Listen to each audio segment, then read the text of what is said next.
High Counselor Vrex stared at the tactical display in the Council's emergency war room, his 6 arms trembling with barely controlled fury. What he saw there challenged everything he thought he understood about galactic military capabilities. "Repeat the report," he demanded, though he had heard it clearly the first time. Admiral Thax of the Draknari fleet spoke with the hollow voice of a commander who had just watched his entire strategic worldview collapse. The human response force consisted of 37 vessels of unknown configuration.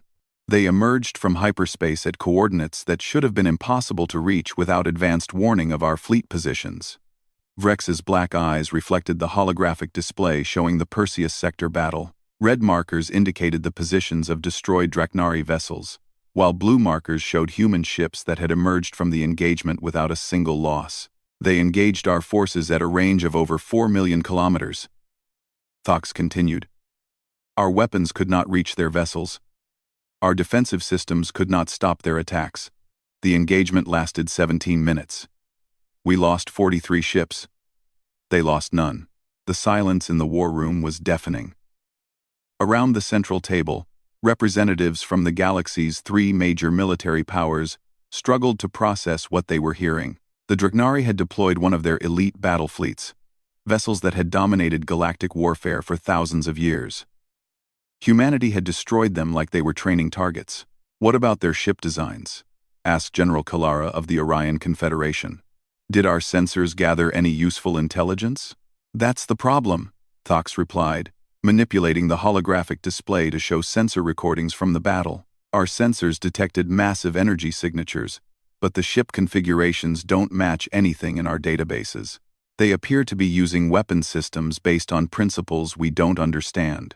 Counselor Thelnara leaned forward, her reptilian features twisted with concern. "How is that possible? We have comprehensive intelligence on human technological capabilities. They should not have been able to develop advanced weapon systems without our knowledge. Apparently, our intelligence was incomplete," Vrex said grimly. He activated another section of the display, showing recent reports from across the galaxy. "In the past 72 hours, we have received similar reports from 14 different sectors. Human fleets have appeared in systems where they had no prior presence, engaging our forces with technology that should not exist." The scope of humanity's capability was becoming clear, and it was terrifying.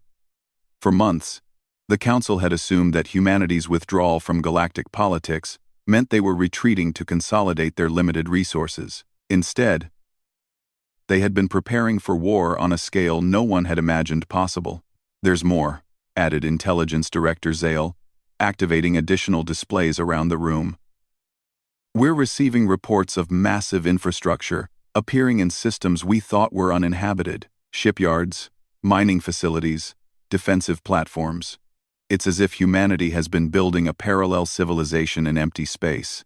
The displays showed sensor data from across the galaxy, revealing the true scope of human expansion. While the Council had been focused on controlling human growth in known systems, humanity had been colonizing and developing territories that existed outside the established galactic maps. "How did we miss this?" demanded General Kalara. "Because we were looking in the wrong places," Zael replied. "We monitored human activity in systems with established trade routes, known resources, strategic value. We never thought to check the systems that appeared to have nothing worth claiming." Vrex studied the data, beginning to understand the magnitude of the Council's oversight. "They were building where we couldn't see them."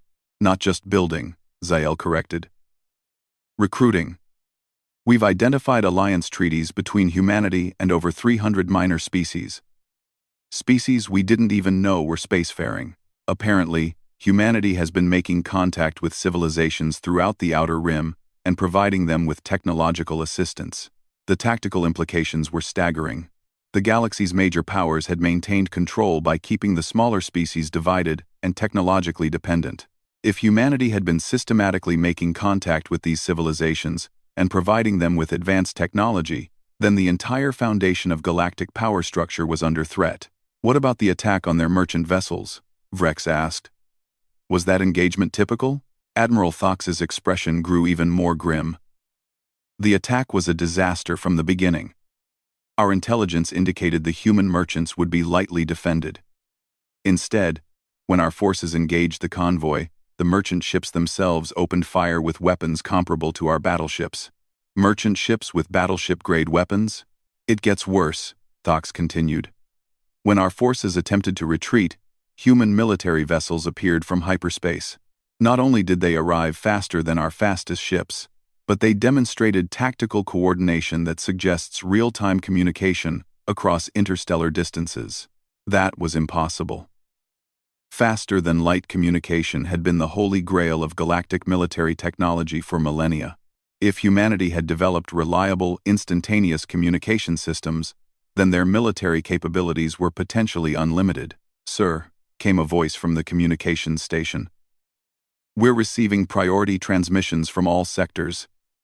The situation is expanding." Vrex nodded for the communications officer to proceed.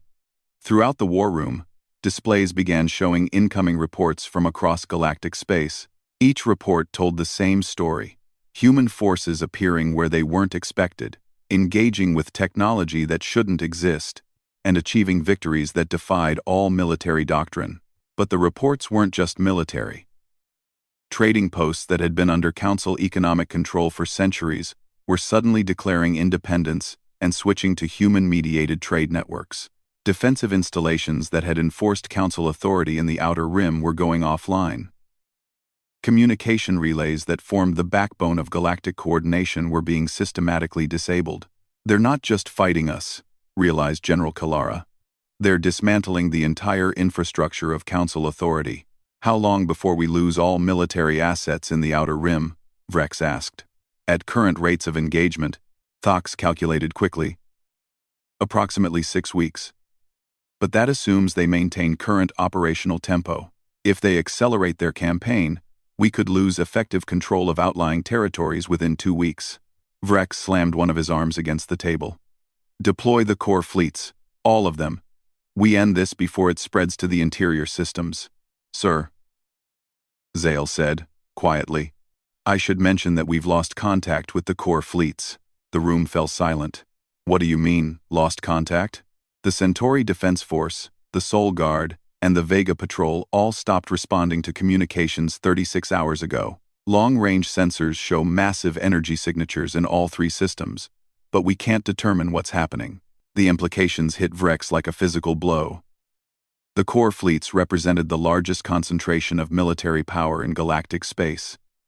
If humanity had neutralized all 3 simultaneously, then the Council's military capacity had just been reduced by 70%. "Sir," came another voice from the communications station. "We're receiving a transmission from the Terran Federation. They're requesting an emergency session of the Galactic Council." Vrex almost laughed at the audacity. After systematically dismantling Council military forces across the galaxy, humanity was requesting a meeting. "They want to negotiate?" "Unknown, sir. The message simply requests a session to discuss new arrangements for galactic governance." "New arrangements. Not terms of surrender or peace negotiations. Arrangements for governance. As if the fundamental structure of galactic civilization was now subject to human approval." "Sir," added the communications officer, "there's also a time limit. They want the session convened within 48 hours. Or they will proceed with unilateral implementation of their new policies." Vrex looked around the war room, seeing his own realization reflected in the faces of the other council members. The galaxy's major powers had spent centuries building a system of control based on military dominance and economic manipulation. In less than a week, humanity had demonstrated that this system was obsolete. "What choice do we have?" asked General Kalara. "We could refuse," Thelnara suggested. "Attempt to rally the remaining forces, make a stand in the core systems." "With what?" Vrex replied bitterly. "Our fleets are destroyed, our communication networks are compromised, and our economic control is evaporating. Even if we could organize a defense, what would we be defending?" The truth was that humanity had accomplished something unprecedented in galactic history. They had not simply defeated the Council's military forces. They had revealed that the entire foundation of Council power was built on assumptions that were no longer valid. For thousands of years, the major powers had maintained control by ensuring that no other civilization could match their military technology or economic influence. The system worked because it prevented any single species from accumulating enough power to challenge the established order. But humanity had bypassed this system entirely. Instead of trying to match the major powers within the existing framework, they had created an entirely new framework. While the Council had been focused on controlling expansion within known systems, humanity had been building a parallel civilization that existed outside traditional galactic geography. More importantly, they had done something no other species had attempted. They had united the galaxy's marginalized civilizations into a coherent alternative to Council authority. The Outer Rim species that had been ignored and exploited for millennia suddenly had access to advanced technology, defensive capabilities, and economic opportunities that made Council membership irrelevant. "Convene the emergency session," Vrek said finally. "Send word to all member species. Tell them we need to discuss the new galactic reality." 48 hours later, the Council chambers filled once again. But this time, the human delegation arrived with a very different dynamic. Ambassador Sarah Chen walked into the chamber flanked by representatives from dozens of species that had never been seen in Council space before. As the session began, Vrex realized that the balance of power in the galaxy had shifted permanently. The question was no longer whether humanity could be controlled. The question was whether the established powers could find a place in the new galactic order that humanity was creating. "High Counselor," Ambassador Chen said, her voice carrying the quiet confidence of someone who held all the advantages. "The Terran Federation would like to present a proposal for restructuring galactic governance to better serve the needs of all spacefaring civilizations."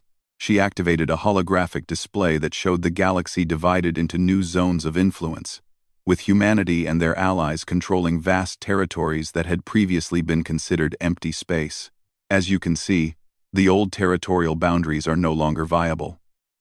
We propose a new system based on voluntary cooperation, rather than enforced dominance." Vrex looked at the display, understanding that this wasn't a negotiation. It was a briefing on how the galaxy would be run from now on.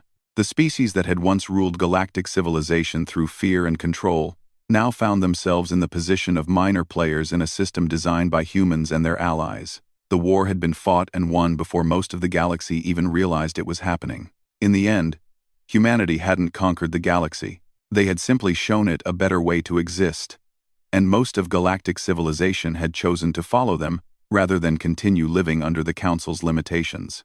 The age of human dominance in galactic affairs had begun not with conquest, but with the simple demonstration that alternatives to the old system were not only possible, but vastly superior. And it had all started with 4 humans walking silently out of a Council chamber, carrying with them the seeds of a revolution that would reshape civilization itself.